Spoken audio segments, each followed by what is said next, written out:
राधे। मेरा जन्म इंग्लैंड में हुआ था और मैं ऑस्ट्रेलिया में अभी पढ़ाई कर रहा हूँ। महाराज जी, मेरे माता पिता आपके बताए हुए मार्ग पर चलने का पूरा प्रयास कर रहे हैं। घर में भागवतिक वातावरण है। मैं पश्चिमी देशों के कल्चर के हिसाब से जीवन व्यतीत करता हूँ, जिससे अध्यात्म बहुत सीमित है। मैं कोई व्यभिचार नहीं करता, लेकिन बिना अध्यात्म के भी मुझे जीवन जीने अच्छा लग रहा है। कृपया मेरा मार्गदर्शन करें कि मैं अध्यात्म की तरफ कैसे आऊं और उसका क्या लाभ है। विदेश में रहने वाले नहीं मेरी तरह बच्चा। कई युवकों का ये सवाल है। हाँ, मतलब सबसे पहली बात होती है, आप व्यभिचार नहीं करते इसलिए धन्यवाद। पर प्रायः इस अवस्था में, चाहे देश में हो चाहे विदेश में, ये गंदी वृत्ति बढ़ती है। अगर हम इस गंदी वृत्ति से, मान लो आप पवित्र आचरण से चल रहे हो, तो बहुत बड़ी बात है इस अवस्था में। अच्छा, विदेश में हम कभी तो गए नहीं, तो विदेश में क्या ऐसा है जो अपने अध्यात्म के विरोधी हो सकता है? अपने देश में क्या ऐसा है जो अध्यात्म में सहयोगी हो सकता है?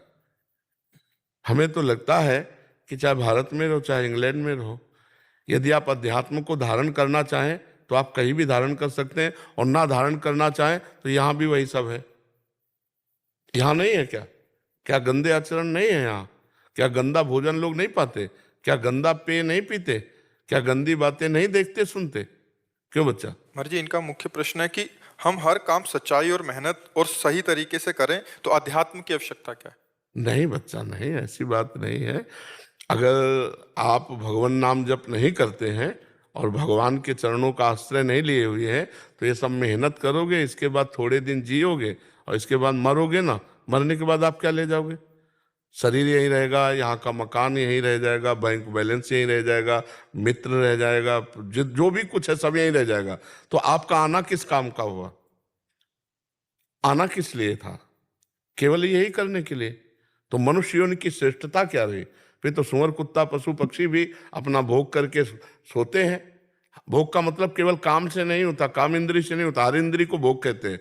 कोई नेत्र भोग कर रहा है, कोई श्रवणेन्द्री से भोग कर रहा है, शब्द सुनकर आनंदित हो रहे हैं, हम श्रवणेन्द्री से भोग कर रहे हैं, जनेन्द्री से भोग कर रहे हैं, घ्राणेन्द्री से भोग कर रहे हैं। तो ऐसा नहीं है कि हम मनुष्य जो शरीर प्राप्ति किए, खूब रुपया पैसा पद प्रतिष्ठा मित्र सब नहीं बच्चा।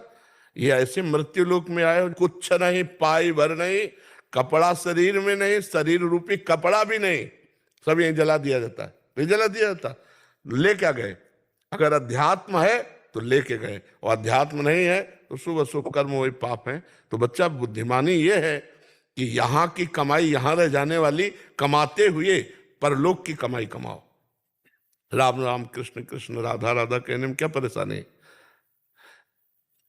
तो बस फिर यही बात है, जब परेशानी नहीं है तो बड़ा आनंद मिलेगा, और परलोक में भी आनंद मिलेगा। यहाँ की कोई भी डिग्री साथ नहीं जाती, यहाँ का कोई पद साथ नहीं जाता, यहाँ का व्यक्ति कोई साथ नहीं जाता, यहाँ का वैभव साथ नहीं जाता, यहाँ का सुख साथ नहीं जाता। फिर क्या मतलब रहा यार? पूरा जैसे मान लो आपको हम भेजें कि आप विदेश में जाओ और वहाँ कमा करके मकान दुकान सब एक, लेकिन जब भारत लौटना हुआ तो तुम्हारे कपड़े भी उतरा लिए गए। ऐसे देश में क्या तुम्हें अच्छा लगेगा? अच्छा लगेगा ऐसा कि जब आप अपने देश में आओ तो तुम्हारे वहां कपड़े भी उतरा लिए जाए, कुछ साथ नहीं लाओ, तो आप ऐसे देश में रहना पसंद करेंगे? मृत्यु लोक से कुछ नहीं जाएगा। आप हमें बताओ, कोई ले जाता है क्या? राम राम जाएगा। लोग जब 100 ले जाते हैं ना तो कहते भी हैं राम नाम सत्य है, सत्य बोलो मुक्ति है। भगवान का नाम बच्चा, अध्यात्म आवश्यक है, अध्यात्म आवश्यक है। महाराज जी, ये प्रश्न कभी हमारे मन में भी था महाराज जी, बट ये बाहरी धाराओं से जो अध्यात्म को नहीं जानते, उनके लिए तो वास्तविकता में बनता है कि ठीक है, हम अच्छा कार्य कर रहे हैं और यही करना ही जीवन की सफलता है। बट महाराज जी, ये बात आपके सानिध्य में जाके समझ आई कि अध्यात्म ये तो बहुत पीछे का मार्ग है। अंदर जो आनंद है, इंटरनल जो एक पीस है महाराज जी, वो तो आज समझ आ रहा है कि अध्यात्म की आवश्यकता क्या है। और हम देखते भी हैं महाराज जी, जो ये सारा कर रहे हैं और बाद में क्लेशित हैं, दुख और सुख के पचड़ों में फंसे हुए हैं, प्रतिकूलता अनुकूलता में। जहाँ आप बैठे, यहाँ एक वृद्ध रूप में बैठे थे और वो सफल जीवन जिसे संसारिक कहते हैं, तो उन्होंने कहा मैं पदाधिकारी भी रहा, हमारे पास फार्म हाउस सब कुछ है, पर अब मैं भयभीत हूँ कि मरना पड़ेगा और कुछ मेरे साथ नहीं जाएगा। इसीलिए मैं आपका प्रवचन सुन के आया हूँ कि मेरा भय निकाल दो। तुमको भय से तो निकलने वाला नहीं कि टेबलेट दे दे, निर्भय हो जाओगे।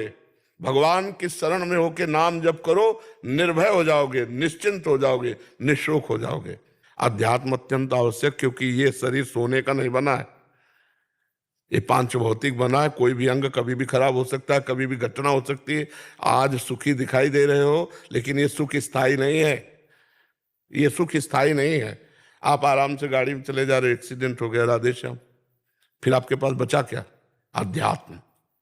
ये जो अनात्म वस्तु है, प्रकृति है, ये साथ किसी के ले जाती, साथ जाते भगवान का नाम, भगवान का चिंतन, परोपकार, दूसरों के लिए जो उपकार किया वो बात साथ जाती। तो जरूरी अध्यात्म की नहीं बच्चा? जरूरी जरूरी है ना। हाँ, यही बात सुन। पर हम तुम्हें बहुत धन्यवाद देते हैं कि आप विषय विलासिता वाले समाज में रहकर भी आप कह रहे हैं कि आप ऐसा आचरण नहीं करते, बहुत अच्छी बात है।